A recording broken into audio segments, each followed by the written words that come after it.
Sit back, relax, and enjoy. What's going on, yo? It's your girl, DJ Kiggy. And this is Dirty Chris. And this is the Scratch Theory of Texas podcast.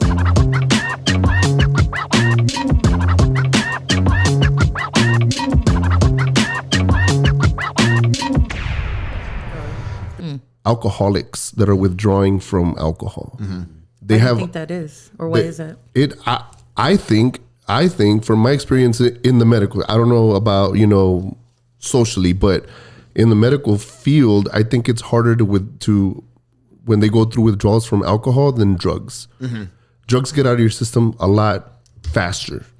So, but alcohol doesn't. Cocaine's out in like what? Like 3 days? 3 days Yeah. fully? Yeah. Wow. Weed gets out like in a month. Month. But yeah. Oh, shit. Yeah, and then methamphetamine is like a week or so, like that. The issues, but alcohol, the cravings, they get super bad cravings, and their blood pressure goes fucking high. They start having seizures if they don't get the tremors. Wow. They start sweating. It's in fact there's like this meme or this video that I saw on social media where like it's like a woman and her husband, he's having menudo. Mm-hmm. And he's fucking shaking, and the lady's telling him like, pero anoche, whatever. Yeah. And people are laughing like, whatever. And I'm looking at him, and alcoholics have a certain look in their face. That man has that look in his face, and I'm like, this isn't funny. He's withdrawing from alcohol. Yeah. And you don't see that on TV. Like when you watch TV shows or movies, they always show the I'll say drug addicts, right? Or people that use drugs as like Smokey in Friday. They're like, trying to shake it off. But you never see them showing that side of someone recovering from alcohol. I always think of Ray Charles or any of those movies, like when they depict them when they get sober and that withdrawal. I never dealt with the withdrawal from drugs. Right. I dealt with a heavy withdrawal from alcohol. Right. Because of how much I was drinking. Yeah. And then not only that, like my fiance works for a mezcal company. So Easy access? Yeah, it wasn't only because her shit's expensive, so I never got to touch it. But getting to know it, know mezcal, like getting to understand it more with her, I became like, I loved it a lot more. So I moved to that. Like you became a mezcal connoisseur. Yeah. In a sense. Yeah. And not super where I was super knowledgeable, but I knew what I liked and I knew enough from her. But that's just like fucking jet fuel. Like I don't know if it's higher proof or not than fucking whiskey, but that shit will fuck you up. I bet. And it's supposed to make you happier and more creative and stuff, is what they say. That's why I moved over to that from brown liquor. But still, man, like there was a lot of times that those next days, like I would just have tremors. My hands would shake, and I already have bad arthritis in my right hand. So it was just, I could tell, I would just put my hand out. There was a video. Pretty unsteady. Yeah, there was a video I had at one time when I was coming after CRG at Bungalow, and it was a packed night on a Sunday, and I had been drinking that day already. I drank earlier that day, but I was already like on a 4-hour break. So I'm on stage. And I think it's nerves. It wasn't nerves. It was alcohol. And I have a video. I was like, what happens when you get a packed house? And I have a video of my hand, and it's just shaking.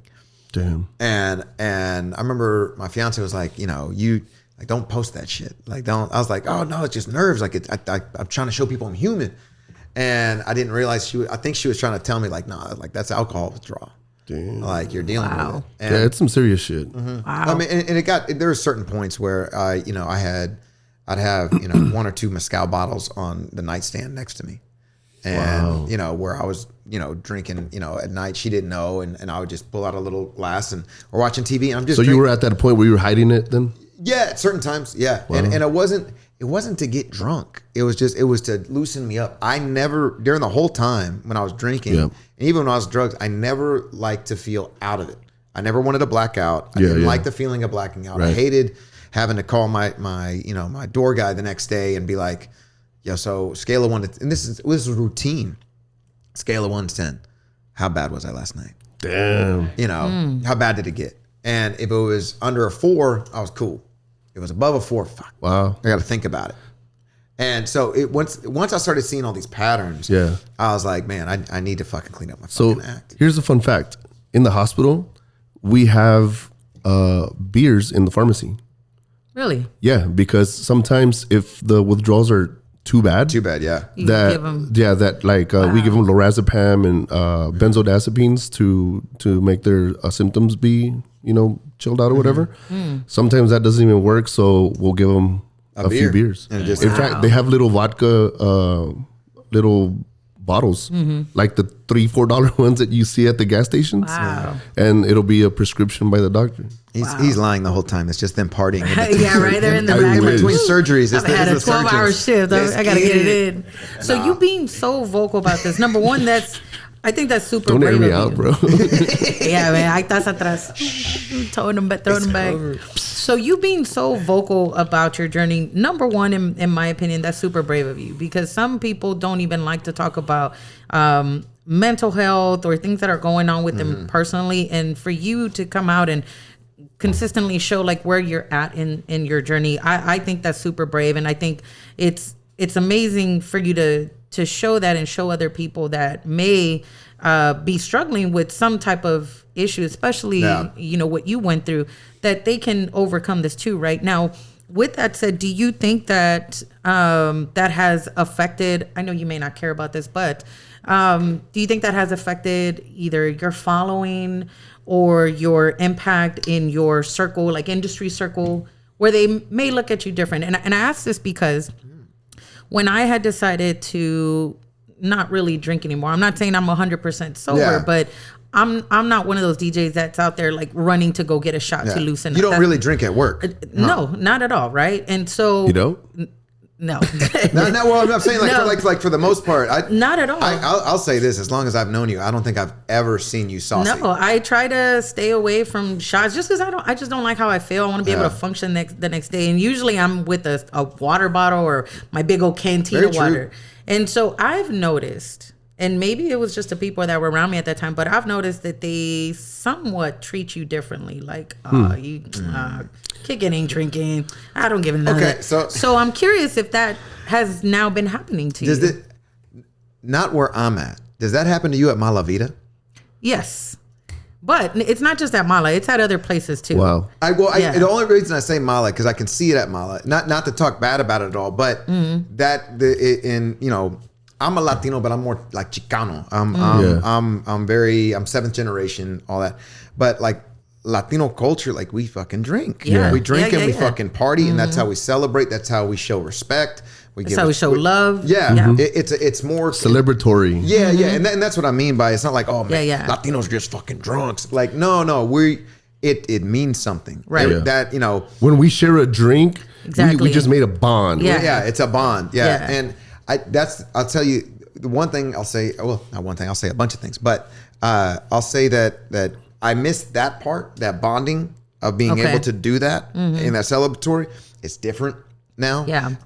But I could definitely see that more at Mala. Like, oh man, come on, like fucking drink with us. Like, come on. Yeah. I don't get that. Anywhere I'm at, even if I go to Malavita and see like Ray and Zed Rock and Akbat, all those guys know. Like I think I've been vocal enough to where it's trickled down. The whole fucking city knows. Yeah. And at least in the industry, that if you know anybody that knows me, once you hear my name, most likely you because customers won't. No, they won't. Yeah. I wanted my name. I want my name when you hear it to be associated with like, oh, he's sober. Yeah. And the reason it's not because I'm trying to brag. I've had some people tell me like, oh man, you're just trying to milk this shit. I was like, no, it's literally for survival. If everybody around me fucking knows, then I'm held accountable because I know myself and I have very strong will. Which is what I was asking you earlier. Yeah. And like, if I'm, like the other day, I thought about it too. I was like, man, because I'm around alcohol all the time, around drugs all the time. There was a guy last night, like I can hear him behind me. I'm outside and he's just hitting bumps of coke for like 20 minutes, 15 minutes behind me. I'm like, God damn. Wow. Like I'm fucking around it all the time.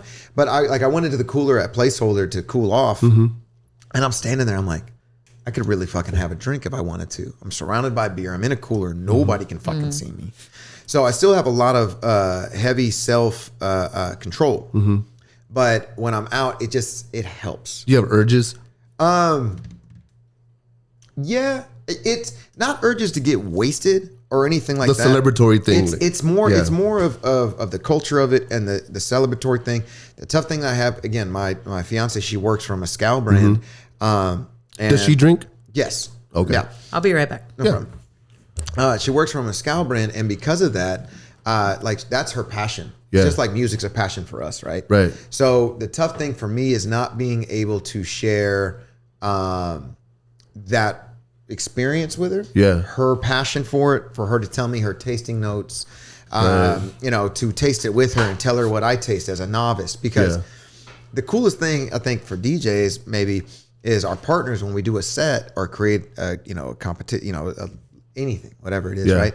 Take a listen to this because you're getting fresh ears that aren't. You get desensitized to it. Yeah. So I think that's the same with her as well, maybe a little bit. But that's the thing that I have urges for is that is the celebratory thing, being able to go to I mean, I can still go to a bar, but being able to go to a bar and have a drink and bond with my close buddies, you know, my buddy Chris or Drew or anything, and have a beer and just a relaxing thing. Not because we would do that too. We would drink and we wouldn't get fucked up. Yeah. You know, like I said, I would never drink to get fucked up for the most part. It just kind of happens sometimes. Now, is this something that you feel like you just don't ever want to drink again, or you're just not ready to do it? I can't. Yeah. I've heard from, you know, people that, you know, that go completely sober. It's like once you have one or two, it's like you said, it's not that you're going to get drunk. It's like the things that it's going to lead you to. Right. And you're just like, it's like, I'm not worried about getting drunk. I'm worried about like waking up naked or something after doing bumps of like, I think one of the podcasts I listen to is Dax Shepard's Armchair Expert. You listen to other podcasts outside of this? How fucking dare you? How fucking dare you? Well, it's okay. Chris gave me permission. He's like, come on. After he found out, he's like, Chris gave us permission. He's like, don't let me find out. Chris gave you screen time? He gave you an hour of screen time? That's why I'm over here, bro. He's in the corner. But no, I mean, I've heard like all those stories, and I'm just like, that's so crazy what it's like. It's not like the effects of like what it's going to do now, but what it's going to do later. It's what it leads to. I did your gymnastics in over there. High legs. One of the things I wanted to ask is because, you know, this is like between me and you too, has I guess going sober, how's your relationships been with people before and after? Did you lose friends? And did you make up with them? Fun fact: me and Diggy didn't used to like each other. Yeah, we didn't. I didn't like it. Yeah, we were not friends at the beginning. And I don't even know if that has anything with. It that has to do with my own ego. Yeah. But no, the things that fell. Topo Chico in, Topo Chico out. We need to get Topo Chico to sponsor this thing. Damn right. I got the plug. Just hit up Mel, DJ Mel. That's the boy. Placement. Actually, him or Chorizo. They're both sponsored by them. I have to do that. Shout out those guys. But what fell to the wayside were my dealers, pretty much. But the funny, like some of them, but like some of the people I would get my drugs from and shit are still my friends. Yeah. Like one of the guys I used to get, you know, my bags of coke from every week when I was at work. He's one of my good friends, but he already knows, like now he knows the limit. He knows, all right. So with me and him, we see each other, we hang out. Yeah. We don't do it as often as we did. Yeah. And he's also cleaning up his shit too, his life, because he's what he's seeing with me. Yeah. And so I'm having this unintended, you know, effect on people around me. I have a good buddy of mine that's a DJ in town, and he's getting sober right now. He's in like outpatient care, outpatient rehab, right? So where you never go into rehab, but you're going to classes and doing these things. And you know, these people have reached out to me and be like, you've really inspired me to do this, or you've kind of shown me that this can be done. Yeah. There's a guy online, DJ online, that has reached out to me, and we keep in contact every now and then. We reach out to each other, and he's been getting sober too. I think he's still on a good long dry run right now. And shout out to him, and I hope he is. And it's just this effect that I've had around me, I've seen a lot of people getting sober or wanting to, or it just sparking their mind like, oh, you can do this. And I'm outside all the time. Yeah. I'm fucking outside. I'm at bars all the time because I'm working. And so like to be able to be around it and be able to get to still be sober and not cheat or anything like that. Like I'm very for, I don't know how it just finally fucking clicked. And you were ready. Yeah, I think and anybody that's trying to get somebody sober, you just encourage them, as much as you can, but do not tell them they need to get sober. Yeah. Do not, you need AA, bro. Like sometimes you need those interventions, those hard ones. There's one or two DJs I know in the city that really fucking need it. So but respectfully, like right. I can come up with a few. Yeah, and their buddies have kind of talked to them, and it kind of keeps going. And sometimes it's just having that one bad influence around you all the time. That one buddy that's just trying to live it up too much, being out. Yeah. And that fucking happens, And I want to touch up on that because I was wanting to say that I feel like, and hopefully DJs that listen to this podcast should listen to this advice, but if you are playing with a DJ or if you just go see a DJ and you want to give them a shot and they say no, don't fucking pressure them to. Please respect that shit. Don't pressure them to, because it's like, come on, do that, man. No. You're whack, weak. I fucking hate that shit. I hate that shit. I mean, I think at minimum, you should just have that respect, I think. Yeah. I still do that to Diggy. I'm like, come on. No. It's crazy because like, he squeezes my butt and I say, yeah. Okay, fine. He's like, all right. You got it. Those soft hands. But no, I mean, even when you... my drink out. when you were in the process of getting sober and everything, like I remember when we would play back to back, and this is before we hashed everything out, I could tell a difference of when the way you conversated with me, and I was like, oh really, something's different about you. And I was like, and then you started talking to me more and like just be more open. You're like, yeah, like I'm going, like I'm just sober now. And I was like, oh, there it is. I was like, that's it. Cause I was like, do you feel that you felt that there was a turn? I felt there was like a huge difference in the way we talk to each other. No shit. This is the first time I've ever heard this. And then again, we had still never really talked about, why we didn't like each other. And then we talked about it and we were like, huh. Pretty stupid. I was like, I didn't know, you didn't know. And so, but I could tell the way you talked to me, because you would just like, you would keep a conversation going compared to like, I think before, you would kind of like answer the question, but I don't want to say you like, I didn't expand on it. Yeah, you weren't like really like, okay, let's keep this convo going. But now it's like we won't shut up. We won't shut up, and it's like I stopped him from going home yesterday for a good like 10 minutes. He's like, I'm so ready. he picks up his mixer, and I'm like, yeah, but this, man. And I started talking to him, and just see him like put it back down. Fine. I was like, all right, man, go home. I'm sorry. And I was leaning on the table, but I was like, dude, the sun kicked my ass today. I was like, he's already at his car. He's like, yeah, but then the other day, I'm like walking away. I'm like, all right, bye. Yeah, no, I'm my mother's son like that. My mother's like that. My mother will just keep talking, and I'm like that with him. So it was funny. I appreciate you saying that. I didn't know, and that makes more sense, because I think over the last year, I forget that it's been a year. I wanted to add something though. Go ahead. And it's almost identical, the same story as him, but before, I think probably at Placeholders when we kind of just conversed a little bit more. Yeah. But I had actually met you like twice before. No shit. Yeah. Don't feel bad, because apparently that happened with me and him too. What the fuck is it? What the fuck is it with me? Nah. So I had met him twice before too. No shit. And at Malavida, while everybody was fucking splurging alcohol into their mouths, that's when he finally noticed me. Because he looked at me like, I have too many jokes for that one. Well, we saw people, and this was like, I don't want to say this is like more towards the end of COVID, when things had been like kind of clearing up, you were able to go out. Yeah. Dude, I see them passing this bottle around, and I look over at him, and we're just both like, no. They're trying to come up to us. I was like, no. I was like, I think the first time I met you was that picture. Yeah.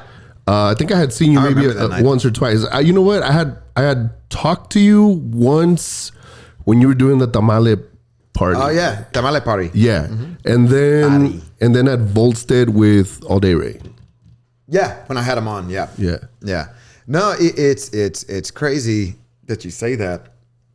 I've had a few people, I think, that my relationships have gotten better with since I've gotten sober, And the funny thing with me and him, just to kind of to anybody that cares that's listening, that so the reason we didn't like each other, for me, why I kind of had a tiff or a barrier. We're getting the popcorn. Yeah.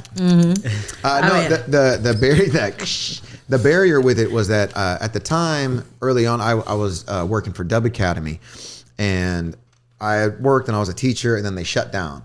And then when they reopened, and they sold me on it. Shout out to those guys though. But either way, they're like, we only want to open it, and we only want to open it again with you as the lead because we believe in you. And I was very, very sweet and all this stuff. So we go through our spurt. We get the school up and running again. Blah blah blah. We have difference of opinions of ideas and things like that. Creatively different. Me and the ownership. So we part ways. Mm-hmm. So I leave.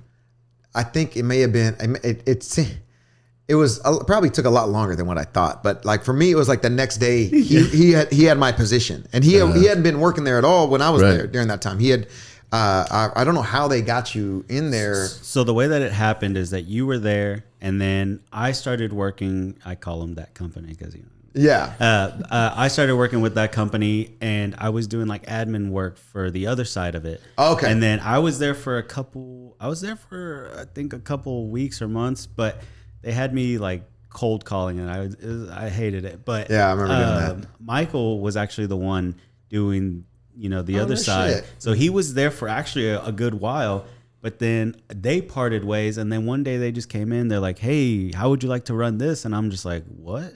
And and in my head, I'm thinking that'd be dope because like I'd love to be up there. Just in my head, I'm thinking I'm gonna play on the turntables every day. I'm gonna do this. Oh no, that's exactly what I did. I took full fucking advantage of that space. And the same thing happened with me is that like there was a lot of promises that were broken. Yep. They're like, "Hey, like we're gonna guide you to get this done. We're gonna help you with money, this and this." And I don't think I ever got any of that. Like no, they every now and then it wasn't money like money for you. It's money to create things. Exactly. It's like create experiences, create classes, create things like that, or gear or whatever, like accommodations. Yeah. And so it wasn't teaching. like money in our pocket. Right. Yeah. And like at the time, like budgets. I'm still so new to like Austin. I feel like so like that's where I met Dopez because I was trying to bring cut sessions back and but I wasn't getting the help that I needed. No. So like, but if I succeeded, it would be like, oh, we all did it together. And I'm like, no. I was like, yeah, I literally had to beg you to even come. Like, what are you talking about? So, but it's funny because like I met Dopez that during those things, and I'd be like, hey man, how would you like to come work? And he's like, I already worked here before. Yeah. And so I didn't know. And so like, all of us had been through the gambit there. I just didn't know that there was like a lot of those DJs that were there already knew about the place. And I'm thinking like, oh man, you'd be perfect here. Because early on, that's how, that was my first job here in the city. Yeah. Is instructing for them. And that's when they still had a board of directors. Yeah. At that time, it was a little bit more structured because it was still a nonprofit at that time, kind of the way they had it structured. But Lottie Da, shout out Lottie Da. Lottie Da wrote the curriculum. Yeah. Mm-hmm. So it was his. I saw a lot of his stuff around the area. Yeah. So his curriculum is what we based everything off of, and then I altered it a little bit, but then we, because it was really, really good, well written and what it was. Yeah. He's got really good content out right now. Yeah, very, very great stuff. Yeah. So fake it till you make it. Yeah, his training plans, training stuff was really, really great. We just had to upgrade it for the new technology coming out and adding little things and whatnot and upgrading into that way. But no, it was just a tough thing. But for me, I remember I saw him, I saw Ray, I saw RLE. Saw him really. Never thought about that. That's a good one. That's a good DJ really. Really. I saw him playing at Pop on West 6, and I was with G Nice, and he's drumming and he's cutting and all this stuff. And I literally look at G, I go, this motherfucker right here. And he goes, but he's good though. And I was like, he's all right, man. But we had never fucking talked at that time. We had never conversated, nothing. It was this weird, like. Fun fact, I So when we were do you remember that over there? Oh yeah, I remember because I was I think G said what's up to you and I did not because my wife was like staring you down because she was like.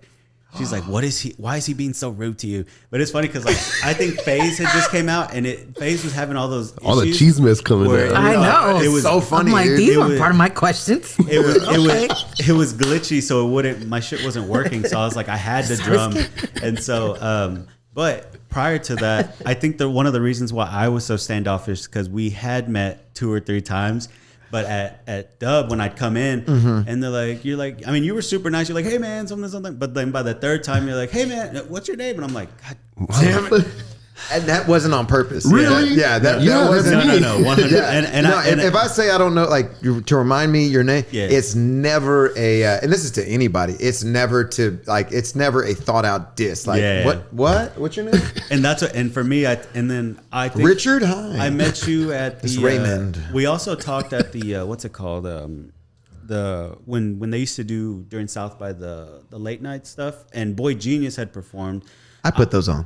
I had to open up or something or do something. I don't know. Yeah. But I remember talking to you and you had already done the Redbull 3-style stuff, and it was like a group of us talking, and like I was trying to talk to you, but I felt like you were so standoffish to me. So I was like, this guy hates me, man. I was like, I parted ways with him after Nationals. Yeah, I got too busy at that point. I think you weren't there anymore. I think you might have not been there anymore. But yeah, I remember you came in that night and we were all just chopping it. But for me, I was like, well, this guy probably thinks I'm a nobody, and so. I'm glad we're getting it all off our chest. No, now. it's so funny because those thoughts of because we all probably get that. Yeah. You know, this is like 3-4 in the morning. Yeah. Or 5 in the morning that we're in this space. When we're around other DJs that we feel are of not a higher caliber, but a different caliber, or have experienced different things, or been in what I like to call different rooms than I have, bigger rooms than I have.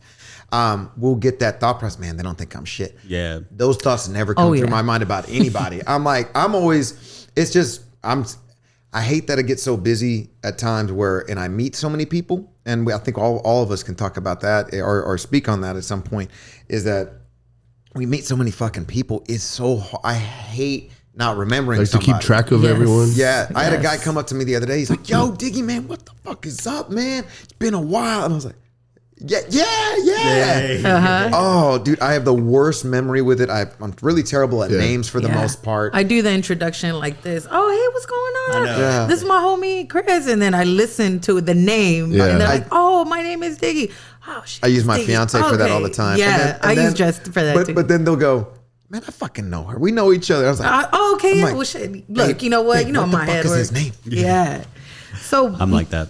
So with all that said, and now we're best friends. Me and Ray are best friends. Y'all are buddy squeezing each other's booty cheeks. All We that do. stuff. We wear short shorts on Sundays. Dude, Soft hands, motherfuckers. He made fun of my shorts not being short enough, so I made them short. He made them real short. It's a thigh highs. So double part question for you. So what advice would you give other DJs or musicians who may also be struggling with, some type of substance use, right? And how can people support you in your journey? Man, if you feel you're suffering, man, I'll say this: just find your local AA. It's really easy to look up. I go to Bolden Creek AA, the little pink house. Those are the fucking people, man. I love it. But just go to a room. Just go to an AA, rather if it's Alcohol's Anonymous or Cocaine Anonymous. Or any kind of battle that you're battling, right? There are meetings for it, I guarantee you. Just, if you're thinking about it, just take the step and go just once. Don't say a fucking word. You don't have to talk in these meetings. It's not like they make it out to be on TV and all this shit. It's fucking depressing and sad. It's not. It's very uplifting. And basically, the way I like to try to describe it is being in a room for me, for AA, it's, and it's not talking... not down or putting aside, but because one of the members said it, everybody in that room is a soldier, in the sense of we've all been to war, and by war we've all been to our own internal war when it comes to alcohol or drugs, right? So we've all been in this battlefield, excuse my analogy, support the troops and everybody in the military. Right. I don't mean any disrespect by using this analogy, but in a sense, it's our own war and battle in our heads. So you're in a room full of soldiers that have been through war, and they're telling you how the fuck they got out of it. Yeah. And they're telling you, how they got past it, how they worked through it, or trying to work through it. I've been in a room where, I'm at 6 months. There's a guy that's there that's been in AA and sober for 40 years. He's still going. And it's still going. Wow. And there's a newcomer that's 18, 17 years old. And it's his first day in AA. Wow. Damn. And so you get this wide range of people. Yeah. And so because of that, like it just go to a room. I always recommend it. Just go listen. And just hear these people talk. You don't have to participate. They'll never force you to fucking participate or stand up. When I share where I'm at, I'm sharing while I'm in my chair. I don't have to stand up and go to the front of the room because, public speaking is very difficult to do. Yeah. But they make those rooms feel very comfortable for the most part, depending on which room you're in. So anybody that's trying or thinking about getting sober, just go to those rooms and just listen. And it helps out so much. Try to reflect on the things, what you feel your things are hurting, definitely do therapy if you're comfortable with it. It helps me out a ton. I'm on a break right now from it. I'm about to go back in and start it up again. But, therapy helps out a ton. I have a wonderful younger brother that helps me as well through things like that. And I have really great friends that listen.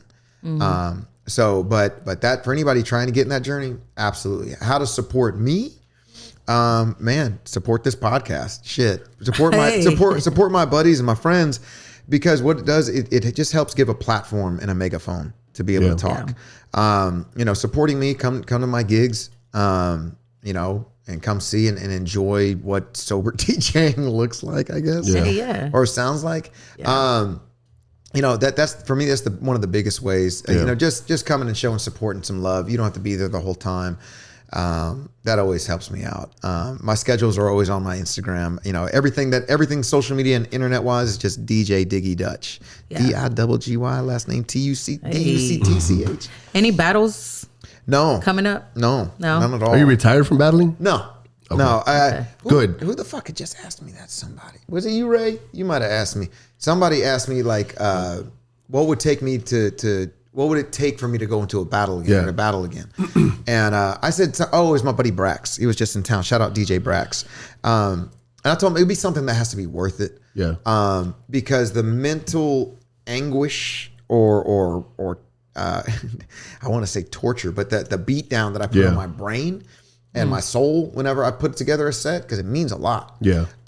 Especially the way I am with it. I have a lot of messaging within my shit that I say. I've gotten in trouble because I've dialed it back a lot, but during the Trump era, like I was very, very fucking vocal about my dislike for him and all this stuff through my sets, where I almost lost gigs. I had a competition where it's a DJ competition. My set was a anti-Trump set, and I won. I won that round. That second round, we go do it. I get my buddy is the one that's putting it on and works, and it's the head of that part of the company, that the subsidiary of the company, whatever. So the parent company was coming through, and he pulled me aside. He goes, "Are you going to do that set again?" And I go, "Yeah." I go, "Fuck yeah, it's a mess." And again, if I give me a megaphone, I'm going to speak shit that I feel needs to be said. If it needs to be said at that moment, and he's like, "Dude, can you not?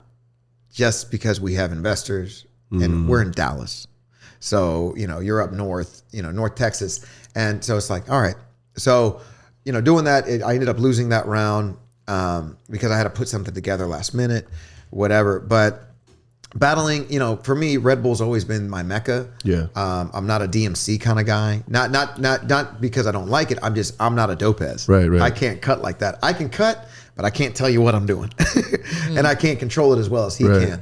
Goldies may be a thing that I would like to try to enter in. It's so short and so fast and compact. Right. That's what makes it a lot harder for me and challenging. I liked Red Bull because even though it's only 15 minutes, at 15 minutes feels like a lifetime. Yeah, it does. Yeah. I think I did the count, if I can, it may be correct or incorrect now. Probably incorrect, but close to it. nationals in 2017, 15 minutes was 48 songs. That's a lot. Yeah. 48 tracks loaded in 15 minutes. Wow. That's crazy. Yeah. So battling, I still love it. I love to do it. I've never done it, and I still, Really? before I check out, before I hang up these headphones, I want to do one battle at What'll least. make you hang up the headphones? When? I don't know. Maybe when I'm old. I'm going to be one of them old ladies. But you look like you're 22, but you're not. Oh, man, thank you. Yeah. But we know we don't got to display the age, but you've been in it for a long time. Man, I've been doing this for a minute, and that's one thing that I want to check off my DJ box is to do a battle. Aunque pierda, even if It's I sound nerve-wracking. like trash. I did like 2 back in high school and stuff. Yeah, I still want to do it one day. Just to get a. It's a different. I feel like I would have so much fun with it. It's a different drug, man. Yeah. It's a different kind of high. I love that. Because it's straight up true artistry. You're speaking. You fuck the crowd. Yeah. Fuck the judge. Fucking you know. For me, that's how I am. I'm like, I'm gonna say what's on my mind and what I'm saying now. Yeah. And what I need to say, and it'd be very different now than it was prior, but yeah, man, it's fun. I recommend it if you know. For me, again, a lot of the stuff that I've done so much. So for me to battle again, I need something that's really gonna be worth my effort, because I what do you call it? I hermit. I become a hermit crab. This little studio thing right back here. 2015, I lived in a room like that. It was I was working for a company that I did their organization in their warehouse in the back. But they had the owner was a DJ as well. He had a little studio room, tiny little room. After work, I'd be in there for like 10 hours a day after I got off of work, all the way up until early mornings. And I fucking crammed myself in there, and I lived in it. And I'd finish a little piece. I go back and I listen to it. All right, now I'm going to add this piece. Boom. All right, go back, listen to it. It's just piece by piece by piece. I love that. I love that. It's not written down. You know, I think Zach does his. He writes his kind of Four out. color. Yeah, 4Color. Zach writes his kind of out and about, from what I remember him posting about one time on sheets of paper. Mine is just pop, pop, pop, pop, pop, and it's hard to organize in my brain, but and I wish Serato made some things a little bit easier and more useful in the crates area. Yes. And labeling, and allowing a label to allow us to have things in order and it stay in order. Because that's a very difficult thing about it. But man, battling is just one of my favorite things, but most stressful things. I've become somebody different.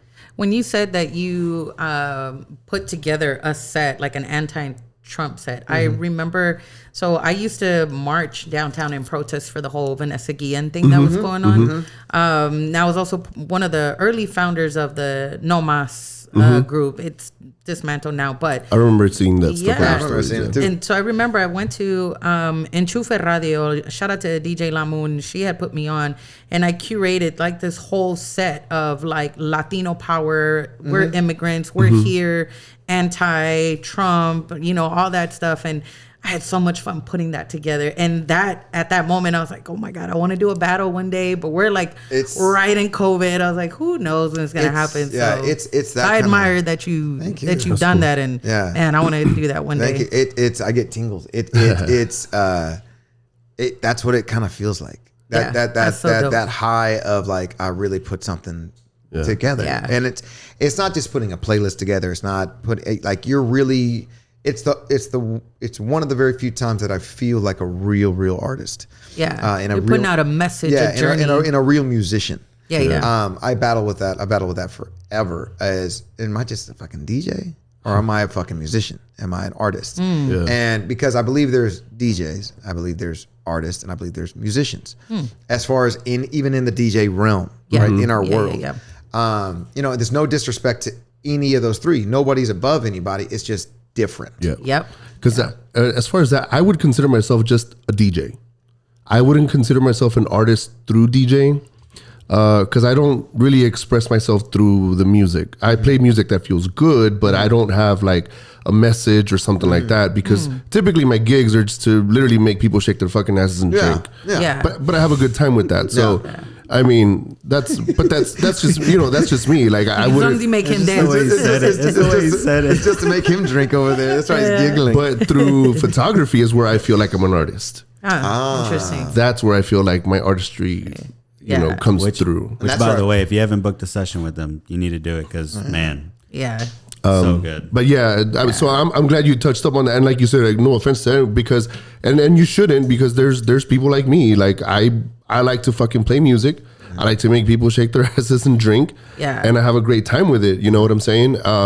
I don't, and I think we've talked about this a little bit, where it's like, how come people's songs don't sound the same when I play them? I think that has to do something with it, because the way that you will play it, it's like a chef, right? So it's like, I guess that's where I come in short. It's like I don't necessarily express. I wish I could. Yeah. I wish I could, but then I wouldn't feel so genuine either. If that makes any sense. It's like imposter syndrome. You feel like you're doing something that's not natural to you. Right. But I like listening. I told him I like listening to you guys play, because it's just so different. Yeah, I always describe it as, and I tell this always for young ones, young DJs, I go, you got to think of yourself like a chef.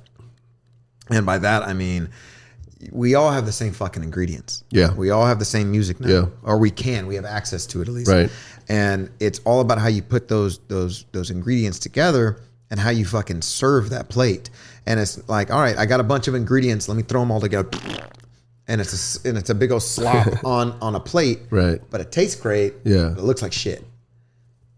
You want to make sure that not only you use your ingredients, but you put them together correctly and you plate that motherfucker. Right. And you do it really well. Good presentation. Yeah. If you present it properly, then it's going to go so much further. I've heard guys play the same music I play, same song, same kind of set, and I'll hear it and I go, nope. Yeah. Nope.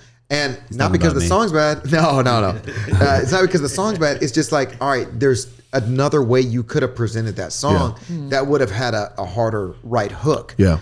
So it's all about how you present it. Like, and using the chef analysis, it's also how well seasoned your pans and pots are. Yep. Yeah. Y'all are making me hungry. I'm hungry. Yeah. No, but it's really that. Yeah. And I agree. I like how you say, because I forgot that you do photography as well. Yep. And so I'm getting into that world as well. Yeah. I think, because you just sparked something in my head, where I think that I've been doing this so long, it's hard for me now after 16 years and where I'm at to express a full artistry in DJing anymore. So you think photography's picking that up for you? It is. It's a newfound love, right? Yeah. Now it is. I've been doing it for a little bit over.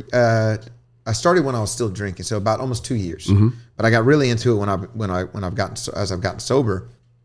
And but the way I'm DJing lately, and it may be because I'm a little bit overworked, stretched a little thin.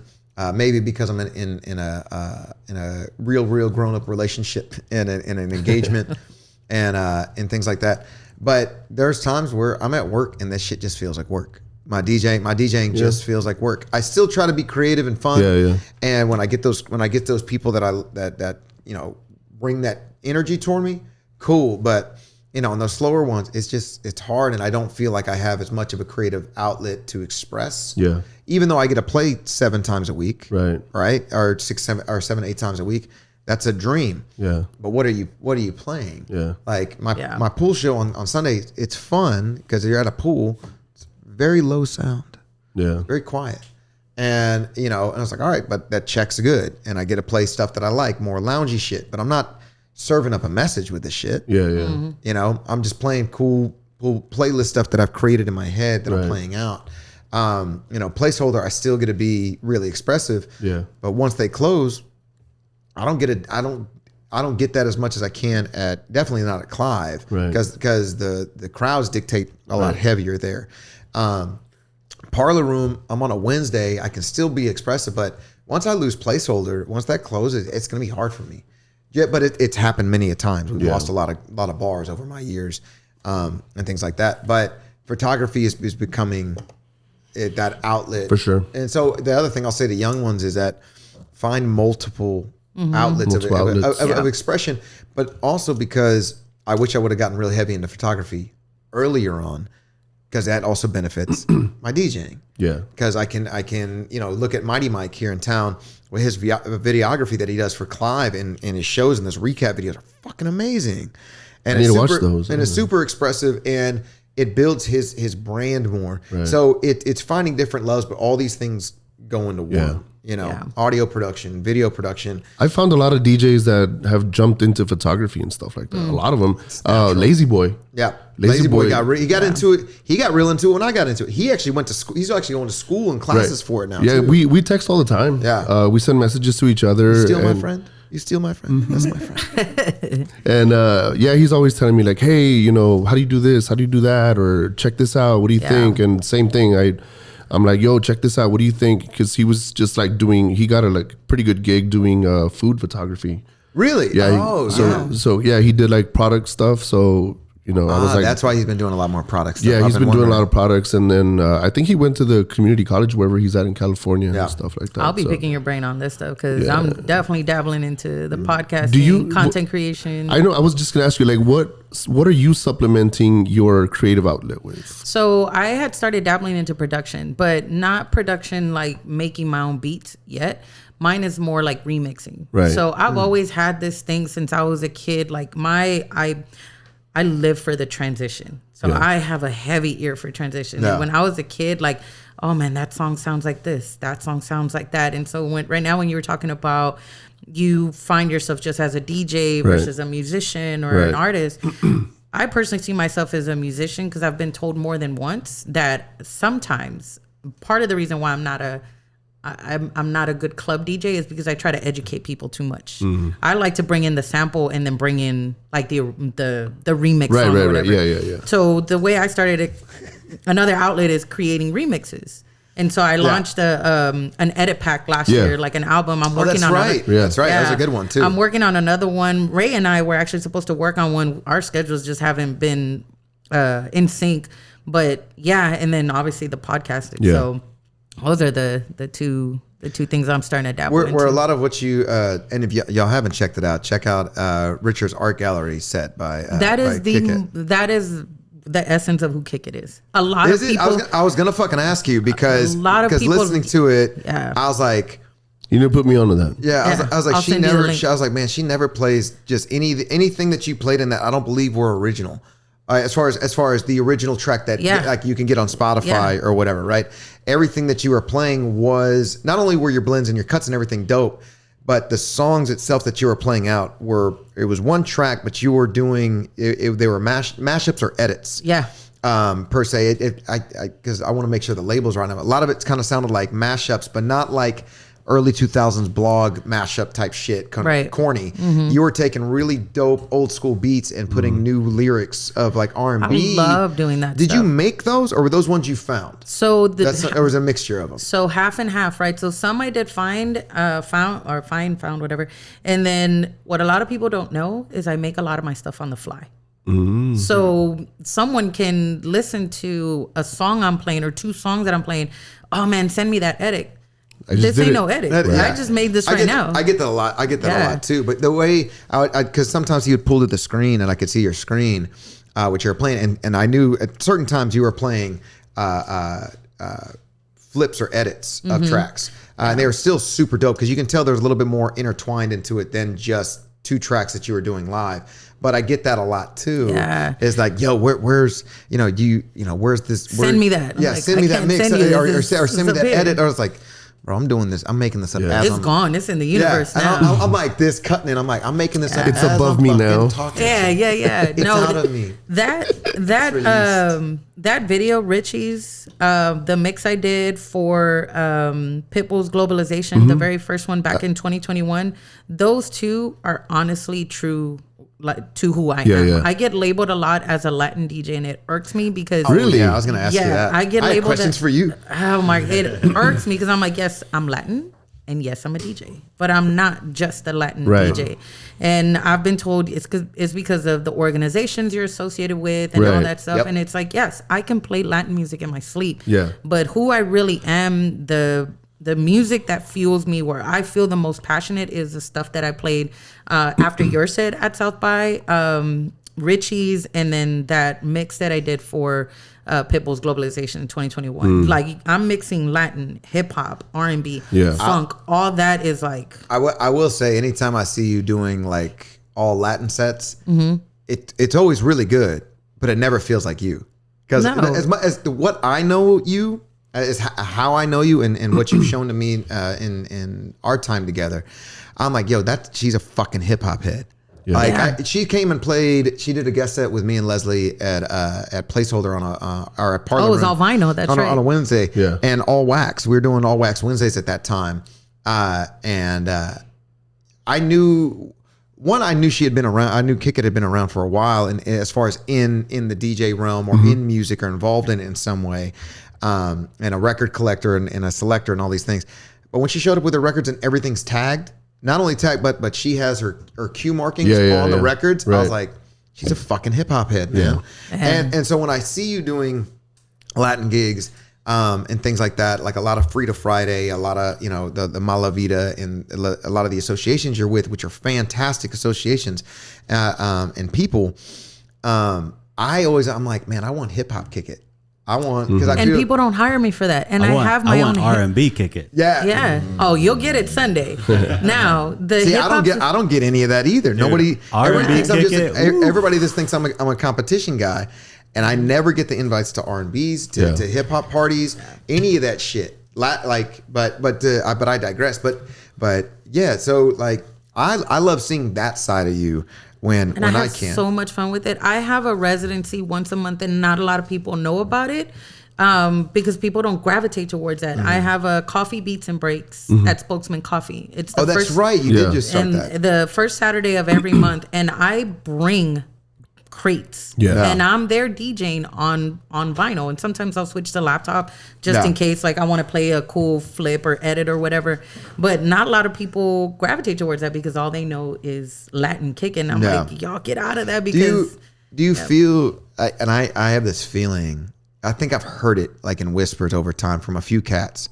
A lot of the cats that play at Mala Vida, they feel because a lot of them, y'all kind of stay in the same, not on purpose, but y'all stay in the same circuit a lot. And, shout out to Gabby and the empire that she's fucking built. But a lot of y'all play at a lot of her places, right? At Te Quiero Mucho, at Mala Vida, at Gabriela's. Y'all play a lot of it. Do you hear it within that group? Like a lot of y'all feel like y'all are being pigeonholed as just Latin DJs? Yes. And it's because of the crowd.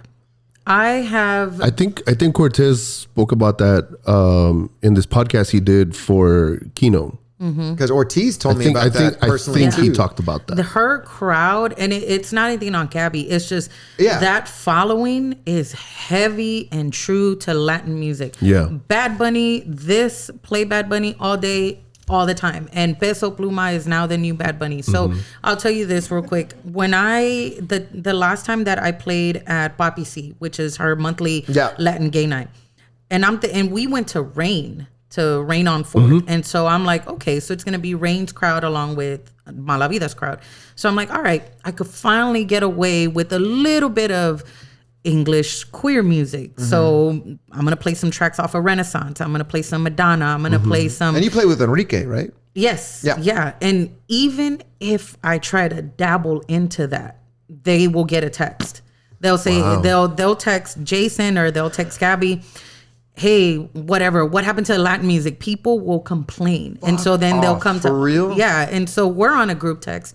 Myself, Eric Styles, and Jason and Gabby. Oh, Eric, sorry. Eric Styles, not Enrique, and we'll get that text like, hey, can y'all stick to Latin music? And I'm like, fuck, man. It is so annoying because I'm not trying to dictate like, hey, now we're at Rain, I'm gonna play more English music. But it's like, I'm in a flow. Like just let me be. Exactly. I can play some Beyonce and go straight into some Guaracha music and then go into Bad Bunny, play some Peso Pluma and mix it with Madonna. Like, y'all give me some time. But people are so quick. Her following is so quick to text her or text the assistant. What the fuck? Yeah, play this, play that. No offense on my voice. I didn't mean to do it like that. But no. It's all right. We sound like that. What the fuck? What the fuck? No, that shit drives me insane. So there was a point, the reason I asked, because there is, again, I'm very Chicano, as my fiance would tell me. I'm not Latino, I'm Chicano.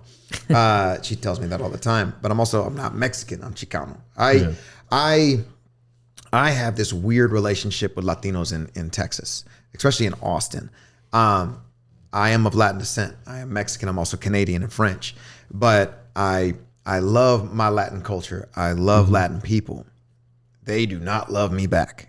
Why do you think that is? Yeah, why? I don't speak Spanish. Again, I'm 8th generation here. So it's not like I'm against it. I've tried to learn. It's very difficult for me to learn. I'm still attempting to learn. But it's not, I can play Latin music, all different types. I have a little bit tough time dictating the difference in genres and little ones like say norteños, wapangos, corridos. If I say that correctly. Sometimes, like, I've gotten requests heavy for corridos. I don't know. I can't tell you what a specific song of that is, but I'll hit it. I'll play a song and they're like, that's it. And I was like, fuck, okay. I'll play something else from that artist and it's not that. And I'm like, oh shit. And it's the language barrier a little bit, but I've done really great Latin nights before or Latin shows at Latin places and things like that.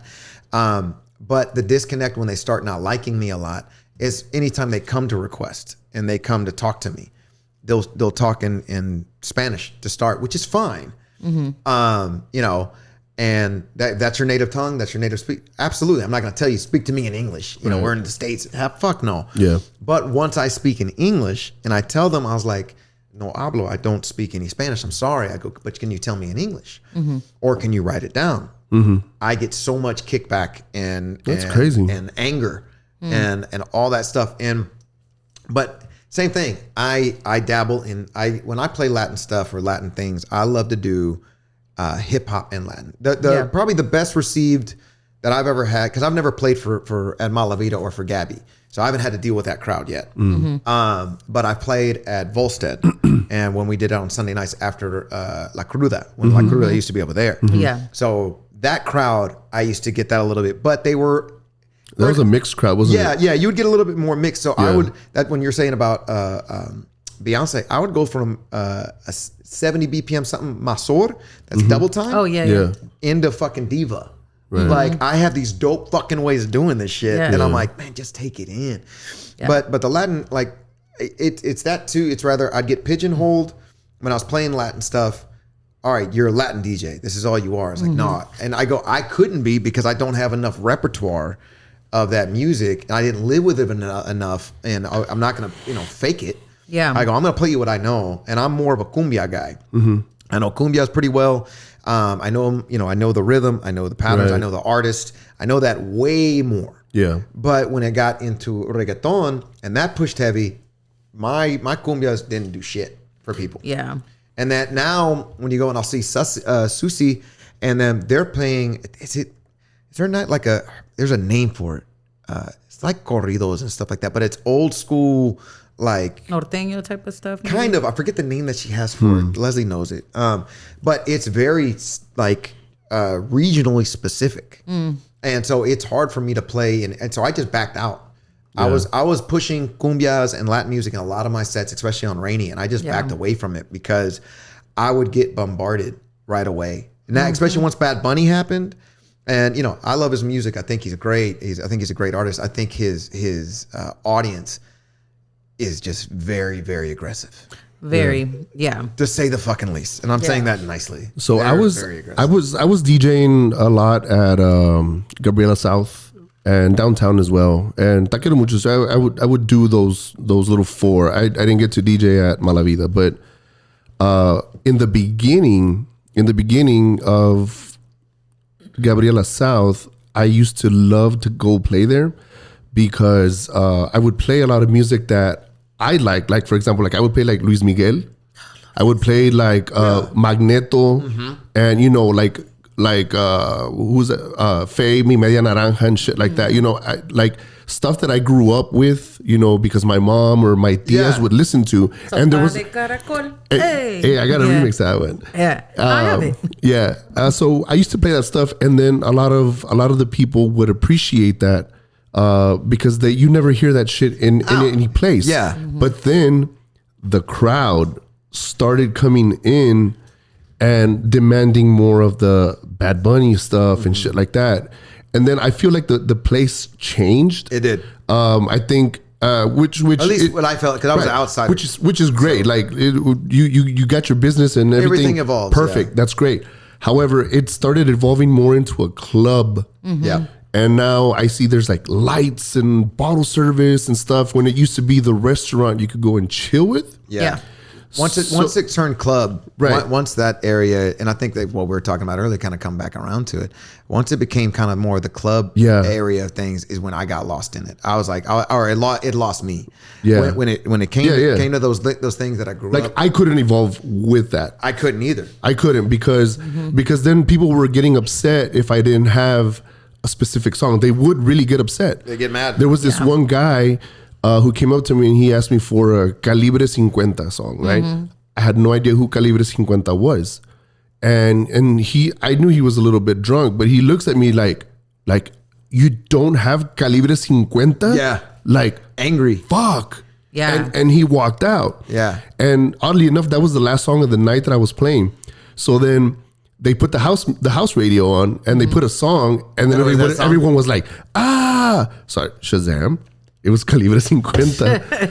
I was like, yeah, I don't know. That was kind of like... There's a separation. Yeah, like I got disconnected because, before I could play Mana, I could play just jammy stuff like that. You know what I'm saying? Of course you throw in your Bad Bunny. Of course you throw in that stuff. But like you said, chill. It's gonna come. It's gonna, and you cannot tell them.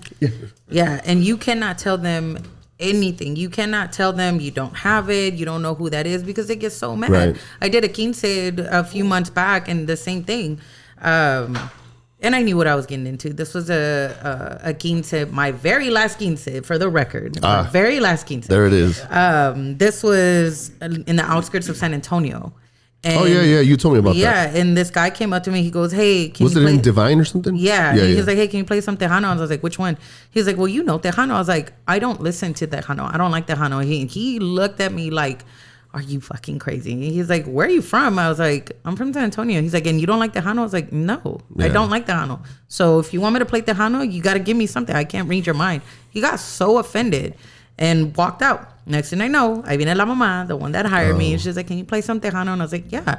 What kind of Tejano? She was like, "Any Tejano. I don't care. I just need them off my back." And I already knew what she was referring to. Yeah. But that shit like happens more often than not. Part of the reason why I also started gravitating towards doing other projects, because I hate being labeled as a Latin DJ, because I hate that, because it's you know who's a Latin DJ and a really badass Latin DJ?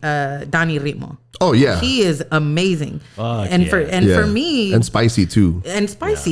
Because they really like encompass all areas of that, and that's not to say that I can't. And they MC like it too. Exactly, dude. They're MC. Exactly. I remember I tried to hire Danny one time for this wedding I was gonna do, and I think they were also one of the groom was from Zacatecas, but like their Spanish is just so on point that I was like, I need somebody, like I could do it, but I was like, it's gonna be a little bit, So it's funny because that night that you met me for the first time, it was the first time. Well, I was talking to Danny Ritmo, right? And we're talking, and I don't even know if we were talking about DJing or not, but my border town slang just fucking comes out because I know he's not from the border, but he was telling me where he's got family and shit like that. Oh, you're good. And then he looks at me, he's like, "Bro, where you from?" And I was like, "From Laredo." He's like, that's why. He's like, because I could hear it when you talk. Yeah. And I was like, yeah, and I can hear it in you when you MC, because he's really quick with the Spanish stuff. Like, he just sounds like a fucking Latin DJ. Yeah. I remember, it's funny because like we actually ran into each other at one of the Austin FC games. Yeah. But when he started talking to me, it was in Spanish at like some point. And in my mind, I'm like, oh, okay. So I started talking back to him in Spanish. He goes, "Wait, you speak Spanish?" I was like, "Yeah." Wait, who is this? I missed it. I was Danny Ritmo. Danny Ritmo. We're talking about like really good Latin DJs. Yeah. Crazy Mix is a really good Latin DJ. Yeah, dude. Yeah. He takes pride in being called a Latin DJ. Yeah, I was gonna say that label. You got to be real careful. Yeah. Like I have a tough time with that. if when they label just random people label you that, or when people label just female DJs. Right. I get real mad at that myself. Really? I think the only reason why, because I get upset with the term. This is just me. Again, it's all personal preference. But I don't like when people call female DJs. I believe y'all are just DJs. I'm with him on that. I don't, honestly, I don't care about labels a lot. I really don't. Yeah. You can call me whatever you want, whatever. But the term female DJ, I don't like it. Really? I don't like it at all. Because I hear it makes a separation. Yeah, it separates, and I hear it from from my fiance, from Leslie, like, 'cause she DJs as well. And it's like, no, I'm a fucking DJ. Yeah, I'm not like, just I'm a just a female DJ. DJ. So anytime I put on female pro events, right, it's just, it'll, it won't say ladies night or something else. We say it some other way, but it's the best DJs that so happen to be female. Yeah. It's something of that nature. It's hard to say because it's not like male DJ. Right. No, it's not like, why are you a female? Well, the reason why I feel that way. You're good for a girl. You're really good for a woman. That. Bruh. So I hate that happens to me Get a at right work. hook. Oh, you're a male nurse. Yeah. I'm just a nurse. No, bro, you call me a merce. You know what I'm saying? Merce. Like so that's where it comes from for me. Yeah. Because it's like we're all fucking nurses We're all the same. here. We're all saving the same shit. So I heard that before with a radio each his DJ. Yeah. I heard that from a radio DJ. I will not say his name on the podcast, but I heard this from a radio DJ who was trying to get me on their radio station. And he was like, because I've never heard anybody that plays like you. I was like, okay, cool. Yeah, whatever. He's like, for a girl. And I was like, what do you mean? And he goes, I've never heard a girl play like you. Like usually, like, I don't know, like I think he was trying to say, girls, like they usually don't play that good. Right. And I'm like, but I'm like, oh, whatever.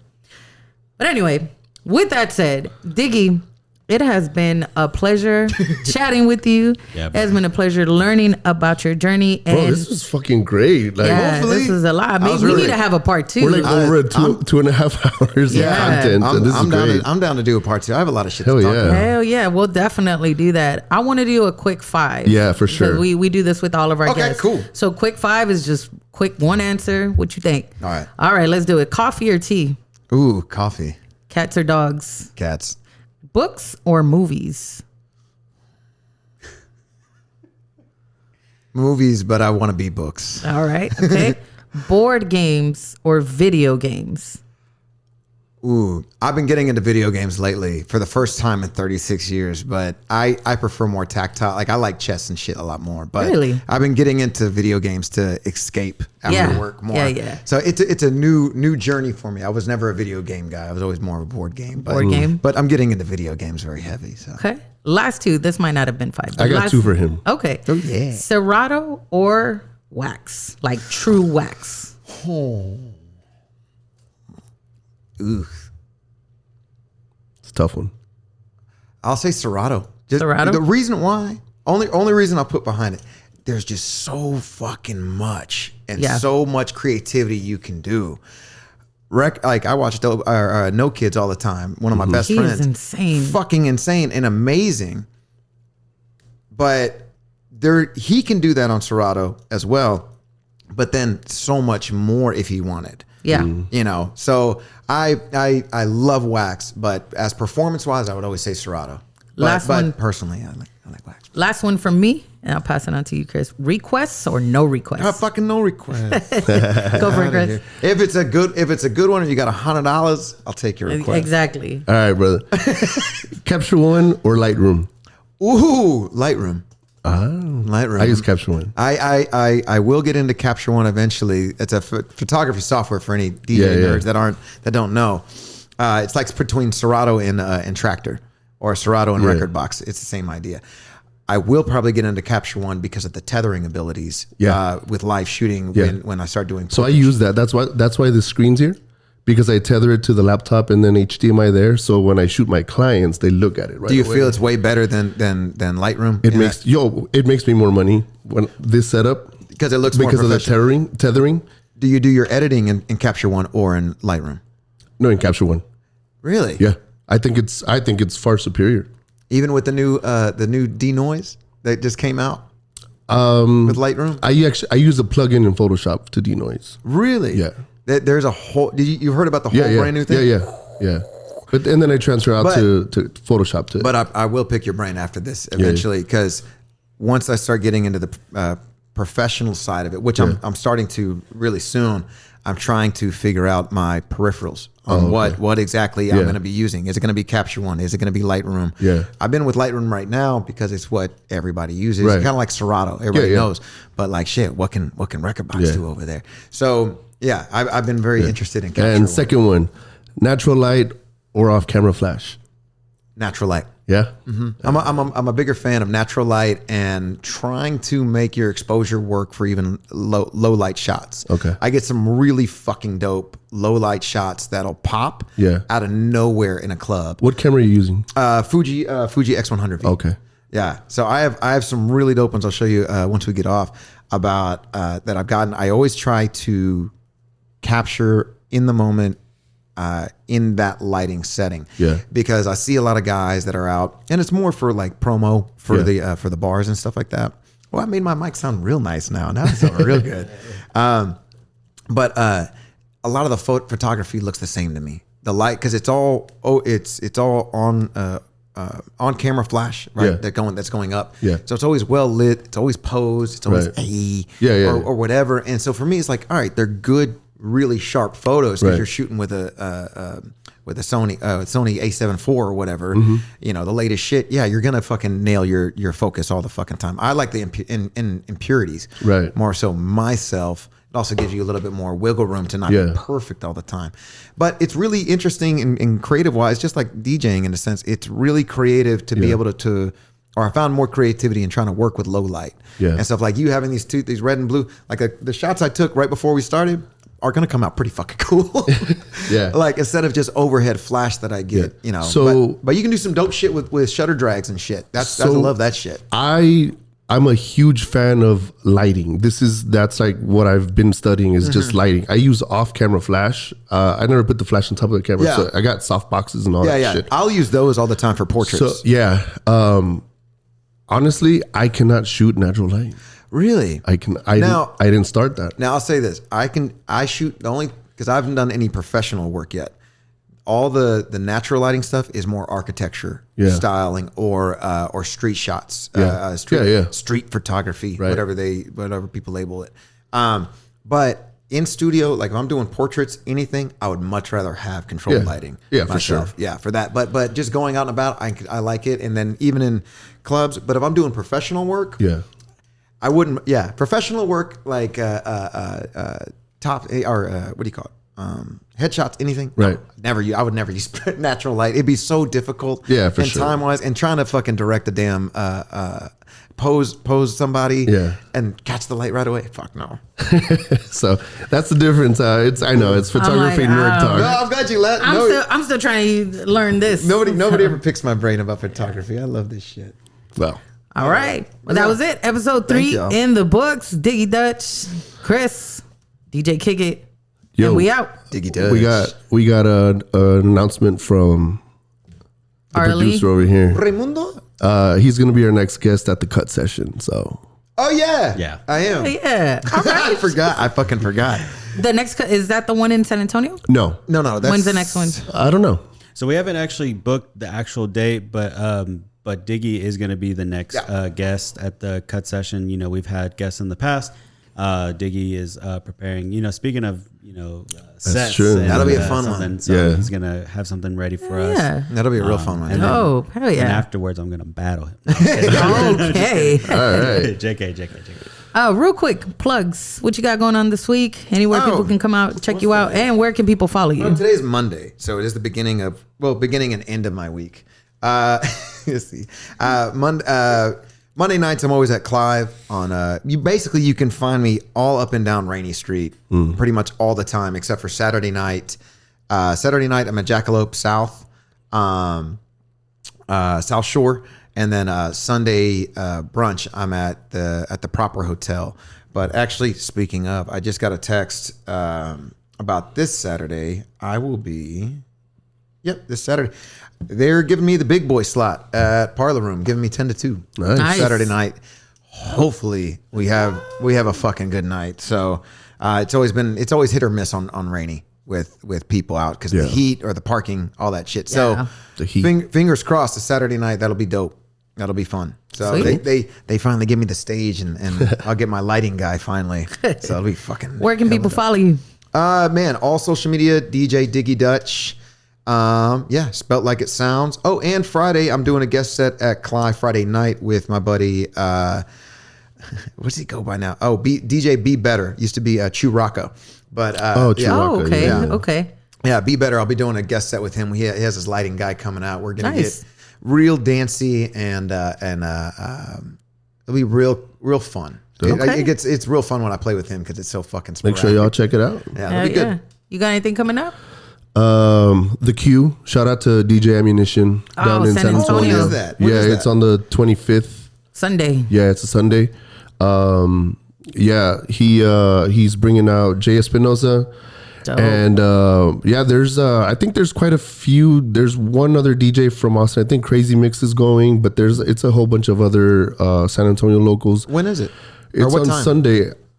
He starts at noon. I'm going in like at 10:30 because I wasn't gonna go. I had somebody trade days with me, and I had to bribe him with dinner and shit, I want to go so bad. I've been to the Q's. The Q's and are cool, K man. Sprinkles is gonna be there too. K Sprinkles. We gotta she's bring pretty her on dope. the show. Yeah, she's so funny. Yeah, she's pretty dope. I'm actually gonna talk to her over there and see if we can get her on here because that'd be cool. She's a very talented young lady. How old is she now? I think she's 17. She's 17 now. Yeah, she's 17. Because she started like at 12 or something, like battling like at 12 or some shit. So That's super cool. Yeah. What are you doing? Oh man, what am I not doing? So I've got a last leg of Pride events. Miss Entrepreneur. Man, oh my God, it's been a ride. But I got my last leg of Pride events coming up. Oh, that's right. Yeah, so shout out to all my queer folks out here. But we're doing it for the ladies Friday at Cedar Park. But we're doing that's like 5 minutes from here. Yeah, we're gonna be at the Hot Spot. I'm gonna be DJing out there. Shout out to Les Buton. They're putting on this nonprofit show. So we're gonna be doing that. I forgot what I'm doing Saturday. I have 2 events on Saturday. Man, I got a brunch at Easy Tiger, and then I've got a sorority private event that I'm DJing. Damn. Sunday is Sunday. Sunday is the big day for me. We've got Rock the Boat. Yep. We are at a new place at Wax Myrtle. So we're going to be putting it down there with Columbo, G Nice. So it is sold out. Yeah. I'm happy to say it is sold out. However, New venue. Yes, we just got the okay to release 10 more tickets. Oh, there you go. So by the time y'all hear this, unfortunately, the event might have already happened. But we've got opening for 10 more tickets. So we're going to try and sell those. Dope. Yeah, man. DJ Kick It 17 on Instagram. There you go. Make sure you follow us, subscribe, do all that good stuff. And we are out. Peace. Bye. ¿Dónde está? Nope. That one. Hey. Learn your buttons, fool. Learn your buttons. Oh my God. Cut it. Sounds like a trap beat.